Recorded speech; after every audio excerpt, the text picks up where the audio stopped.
Hi everybody, it's Connie from the Danville Public Library, and I am bringing you a craft, and this particular craft is a cup, and that will be available June 21st through June 26th. And this is so easy because what you'll get is a kit that looks just like this, and it has a cup in it. It has a straw and it has a lid that comes off, and then you'll get a paper that looks like this. Or you might get a beach scene. They're different scenes. So what you do is you color this, and then you just fix it like that. Very carefully put it in here. And then the clear spot thing, take your green cup or your yellow cup or your blue cup and click it together. And now you have a cool little cup for summer.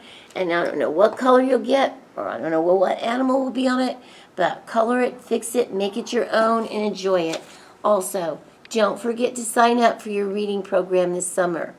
It's for all ages of children, and you can win prizes, you can get food coupons, and we also have something called brag tags.